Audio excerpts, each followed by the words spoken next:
Hello दोस्तों, मैंने एक पीडीएफ इस वीडियो के डिस्क्रिप्शन में दे दिया है। उसको आप डाउनलोड करके या प्रिंट कराकर वीडियो के साथ साथ पढ़ सकते हैं। आपको लिखने की कोई जरूरत नहीं पड़ेगी। आप जितना ज्यादा लाइक और सब्सक्राइब करेंगे उतना अच्छा वीडियो मैं आगे बनाता जाऊंगा। तो चलिए स्टार्ट करते हैं। नमस्कार आप सबको। चलिए आज पढ़ते हैं आईवी फ्लूइड्स के बारे में। शुरुआत करते हैं नॉर्मल सलाइन से। तो क्या है ये नॉर्मल सलाइन? किन चीजों से मिलकर बना है ये, यानी इसकी कॉम्पोजिशन क्या है? नॉर्मल सलाइन की कॉम्पोजिशन है 0.9% NaCl, यानी कि ये एक सॉल्ट है। NaCl को हम सोडियम क्लोराइड भी कह सकते हैं। ये 0.9% NaCl वाटर में डिसोल्व होता है, यानी कि घुला हुआ होता है। आसान भाषा में कहें तो 100 मिलीलीटर्स वाटर में 0.9 ग्राम NaCl को मिलाकर बना है ये। और 1 लीटर के हिसाब से कैलकुलेट करें इसे तो 1 लीटर पानी में 9 ग्राम NaCl होगा। नॉर्मल सलाइन एक आइसोटोनिक सॉल्यूशन है। आइसोटोनिक का मतलब है कि सोडियम और क्लोराइड जितने मिली इक्विवेलेंट पर लीटर है, उनको जोड़ने पर जो वैल्यू आएगी वो ब्लड की ऑस्मोलैरिटी के लगभग बराबर होगी। अब देखते हैं कि नॉर्मल सलाइन के काम क्या क्या है, मतलब कि किस तरह के पेशेंट को ये फ्लूइड दिया जाता है। नॉर्मल सलाइन को हम काम में ला सकते हैं डायरिया यानी कि लूज मोशन के पेशेंट में और वॉमिटिंग के पेशेंट में। इस बीमारी में क्या होता है कि बहुत सारा पानी का लॉस हो जाता है, जिससे कि शरीर के अंदर पानी की कमी हो जाती है, जिसको हम मेडिकल लैंग्वेज में डिहाइड्रेशन कहते हैं। और इसमें हाइपोवोलीमिया भी होता है। हाइपोवोलीमिया का मतलब है कि वाटर के लॉस की वजह से ब्लड का वॉल्यूम भी कम हो गया है। और इस बीमारी में सोडियम का लॉस भी होता है, जिसको कि मेडिकल लैंग्वेज में हाइपोनेट्रेमिया कहते हैं। इसमें क्लोराइड और दूसरे इलेक्ट्रोलाइट्स का भी लॉस होता है, मतलब कि हमें पानी, सोडियम और क्लोराइड तीनों के लॉस को ठीक करना है, तो हम नॉर्मल सलाइन पेशेंट को देते हैं। दूसरी जगह जहां काम में लिया जा सकता है इसको, वो है वाउंड वॉशिंग में, यानी कि घाव को धोने के लिए।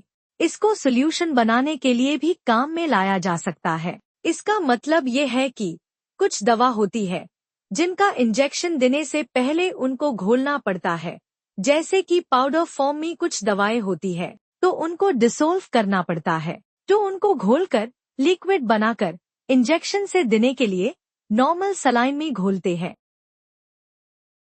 अब पढ़ते हैं नॉर्मल सलाइन के साइड इफेक्ट्स के बारे में। नॉर्मल सलाइन देने पर जहां इंजेक्शन लगाया जाता है वहां पेन, स्वेलिंग और रेडनेस आ सकती है और पेशेंट को हाइपरटेंशन भी हो सकता है। अब जानते हैं नॉर्मल सलाइन की कॉन्ट्राइंडिकेशंस के बारे में, मतलब कि इसको किस पेशेंट को नहीं दिया जा सकता। कंजेस्टिव हार्ट फेलियर के पेशेंट को नहीं देना चाहिए।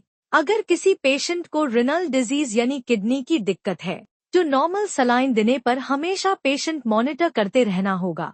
हम इसे लिवर सिरोसिस के पेशेंट को भी नहीं दे सकते। एडेमा यानी कि स्वेलिंग में नहीं दे सकते। एल्डोस्टेरोनिज्म के पेशेंट में नहीं दे सकते। अगर किसी पेशेंट की बीपी ज्यादा है, यानी कि वो हाइपरटेंशन का पेशेंट है, तो उसको भी नॉर्मल सलाइन नहीं दे सकते। एक खास बात याद रखने वाली ये है कि हेड इंजरी के पेशेंट में, यानी कि हेड में घाव है, तो इस तरह के पेशेंट को नॉर्मल सलाइन देना रिंगर लैक्टेडीन से ज्यादा सही मानते हैं। अब चलिए डेक्सट्रोज नॉर्मल सलाइन के बारे में पढ़ते हैं। इसको DNS भी कहते हैं। ये 0.9% NaCl और 5 ग्राम डेक्सट्रोज शुगर से मिलकर बना होता है। ये एक हाइपरटोनिक सॉल्यूशन होता है। इसके बहुत सारे काम हैं, जैसे कि इसको एक मेंटेनेंस फ्लूइड की तरह उपयोग कर सकते हैं। बॉडी में फ्लूइड का लेवल एक सही मात्रा में बनाकर रखने के लिए इसको हाइपोग्लाइसीमिया के पेशेंट को भी दिया जा सकता है, मतलब कि जिस पेशेंट में ग्लूकोज की कमी हो गई हो।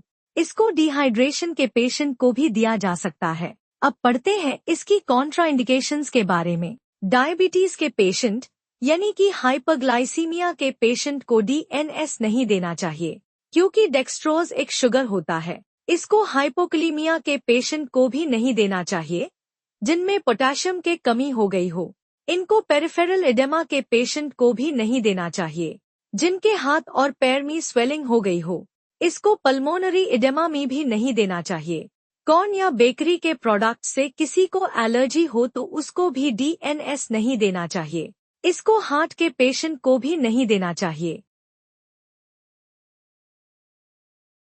अब पढ़ते हैं रिंगर लैक्टेट के बारे में। इसमें होता है sodium lactate, sodium chloride, potassium chloride और कैल्शियम क्लोराइड। इसको दे सकते हैं अक्यूट ब्लड लॉस के पेशेंट को, यानी कि जिस पेशेंट का कम समय में काफी ज्यादा ब्लड का लॉस हो गया है, जैसे कि ट्रॉमा, एक्सीडेंट के पेशेंट या सर्जरी के समय खून का लॉस काफी हो चुका हो, उन्हें भी दे सकते हैं। इसको हेमरेजिक शॉक के पेशेंट को भी दिया जा सकता है, जिनका बहुत ज्यादा ब्लड लॉस होने की वजह से वो शॉक में चले गए हो।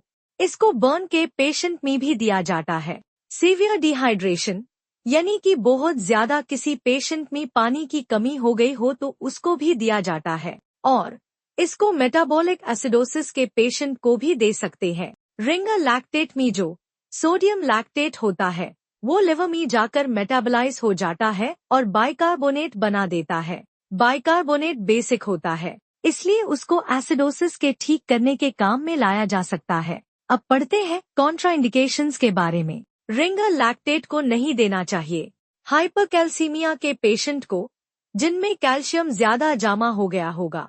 हाइपरग्लाइसीमिया के पेशेंट में, जिनको डायबिटीज हो। हाइपरकलीमिया के पेशेंट को, जिनमें ज्यादा पोटेशियम हो।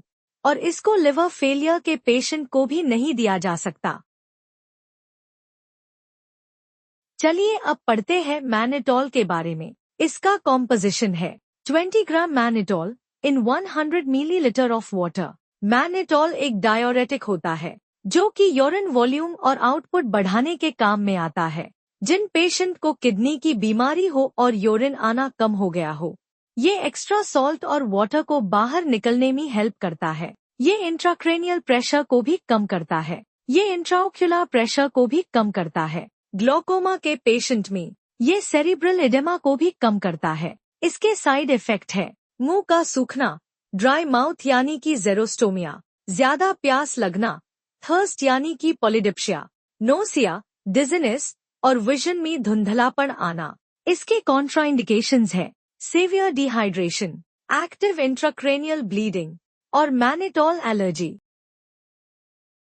अब पढ़ते हैं आइसोलाइट पी के बारे में। इसमें होता है potassium chloride, magnesium chloride, sodium acetate, dextrose sugar और डाइपोटेशियम हाइड्रोजन फॉस्फेट। इसको मेनली बच्चों को दिया जाता है मेंटेनेंस फ्लूइड की तरह। अब पढ़ते हैं D5, D10 और D25 के बारे में। ये तीनों डेक्सट्रोज के हाई टाइप्स है। टू साइड इफेक्ट्स और कॉन्ट्राइंडिकेशंस सेम वैसे ही होंगे जैसे कि किसी भी डेक्सट्रोज कंटेनिंग फ्लूइड का होता है। इन तीनों में बस इतना फर्क है कि D5 में डेक्सट्रोज 5 ग्राम होता है, D10 में डेक्सट्रोज 10 ग्राम होता है और D25 में डेक्सट्रोज 25 ग्राम होता है। आज के लिए इतना ही। आपको कोई डाउट या आगे किसी और मेडिकल से रिलेटेड वीडियो चाहिए तो कमेंट करके मुझे बताइए। नमस्कार।